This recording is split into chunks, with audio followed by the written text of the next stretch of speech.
y amigas, estamos en una edición especial del Arriero, en un horario un poco inusual, saliendo a la 1:29 de la tarde, y la razón es porque nos visita Rosalind Howard, lingüista de la Universidad de Newcastle. Muy buenas tardes, Rosalind. Buenas tardes, Javier.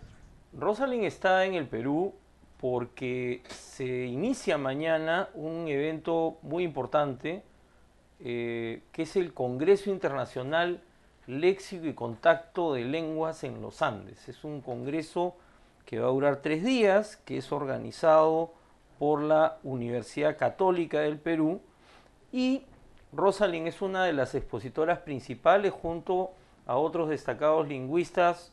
Menciono quizás al más conocido para muchos de nosotros, Rodolfo Cerrón Palomino, que tiene un trabajo de años, de décadas en este tema, y ella además va a dar una conferencia en el marco de este congreso sobre el tema de lenguas, lenguaje y buen vivir en los países andino-amazónicos, que está siendo organizada por el Departamento de Humanidades de la Universidad Católica con el Instituto de Estudios Peruanos.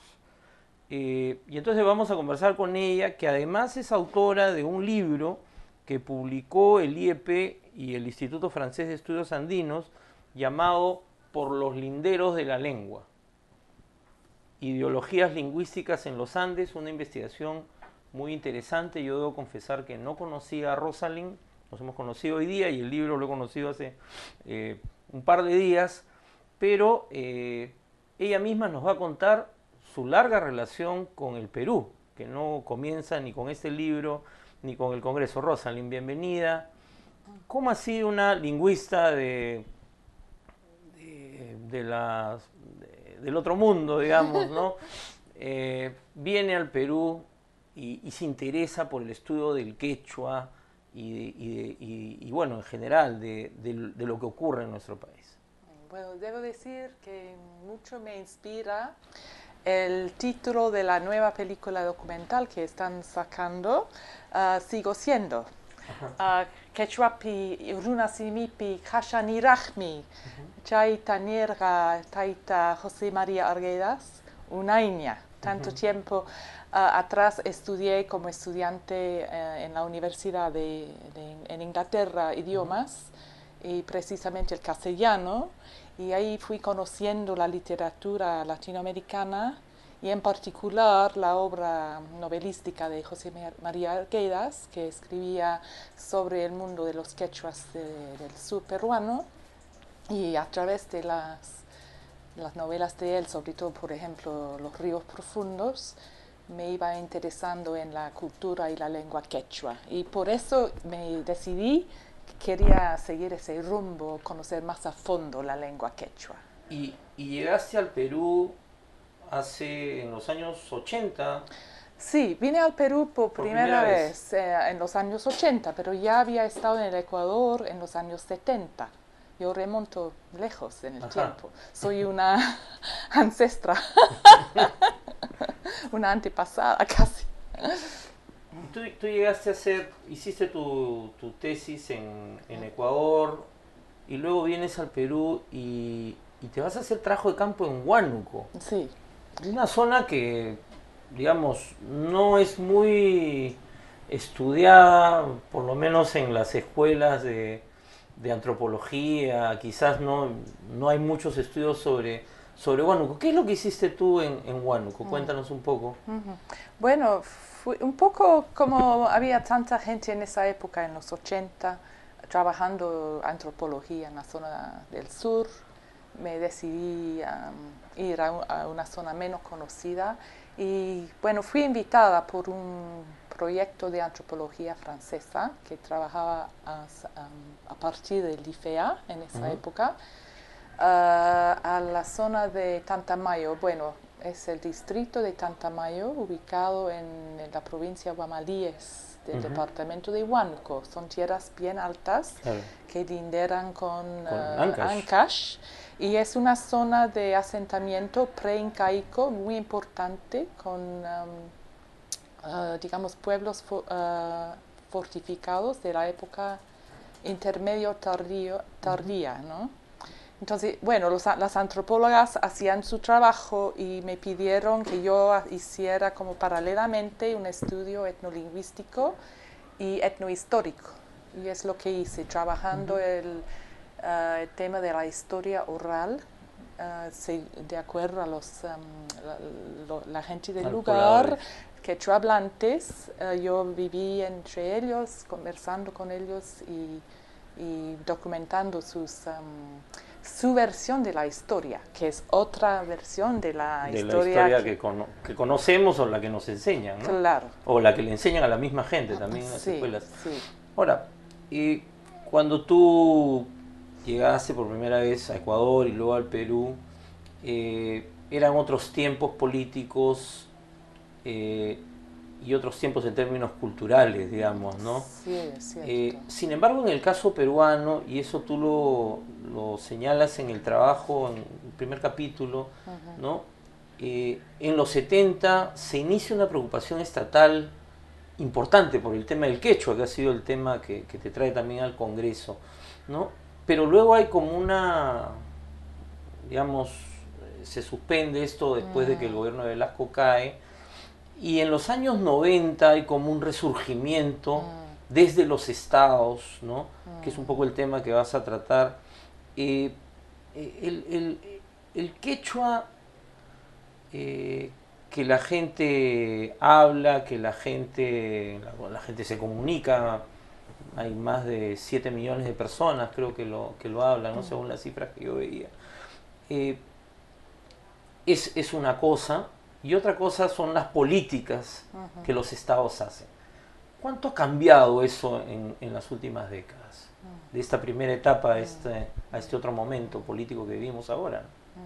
Hablando del Perú, hubo toda una época desde mediados de los años 80 hasta mediados de los 90, cuando se suspendieron todo ese tipo de política lingüística educativa fue suspendida en términos prácticos, no por razones de la violencia interna, ¿no? Que estaba ocurriendo en el país. Entonces, después de resolverse esos problemas, bajo el gobierno de Fujimori a mediados de los 90, ¿no? Un poco paralelamente con lo que estaba ya ocurriendo en Ecuador y que comenzaba también a ocurrir en Bolivia, las políticas lingüísticas fueron renovadas y creo que también para esa época había mucha comunicación entre estos tres países que me interesan, ¿no? Ecuador, Perú y Bolivia. La gente ya estaba viajando, conociéndose en congresos de educación intercultural bilingüe, los dirigentes de las organizaciones indígenas en Ecuador y Bolivia ya estaban un poco llegando también al Perú para compartir sus experiencias. Entonces yo creo que también debido a ese diálogo internacional en este campo, las cosas también se agilizaron en el Perú. Ahora, sin embargo, digamos, cuando uno revisa las constituciones, la constitución peruana, digamos que está varios pasos atrás en relación a lo que plantean la constitución del Ecuador o la de Bolivia en relación a estos temas, ¿no? Ahora, ¿cuánto de eso que se dice en las normas se convierte en una realidad concreta? ¿Tú has podido analizar esto? ¿Dónde se dan los avances y dónde están los problemas para que esto se dé? Bueno, yo creo que es un tema fundamental, ¿no? En todas las conversaciones que estoy teniendo con mis colegas aquí en Perú desde que he llegado esta vez, bueno, estamos siempre notando que hay una gran brecha entre los textos legislativos que ahora hay y que son bastante progresistas, perdón, y lo que pasa en el terreno, en la realidad. Hay mucho todavía que hacer, por ejemplo, en el campo de la formación de maestros, es decir, en la sensibilización de la gente ya en las comunidades, para que ellos vean que no es una cosa de tener vergüenza de hablar quechua o de ser personas del campo. Ellos tienen siempre, creo que, aspiraciones para que sus hijos migren hacia la ciudad.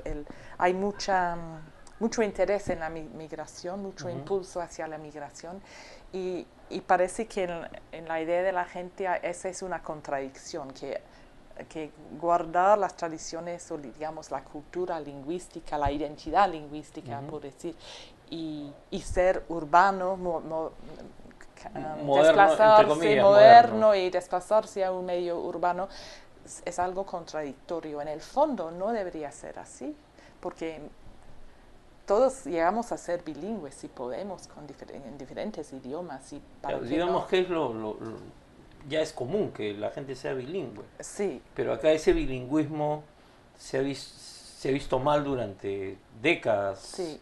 o toda la República por lo menos, ¿no? Exactamente, sí. ¿Y cómo resuelve esto la gente? O sea, ¿cómo sale de esta tensión?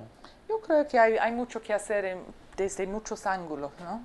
Tal vez trabajando la música, trabajando por los medios de comunicación masiva, trabajando en Internet, demostrando que todas las tecnologías modernas que tenemos pueden ser utilizadas también para promover y usar las lenguas indígenas, ¿no? No es solamente para el inglés o el castellano, el japonés, lo que sea, ¿no?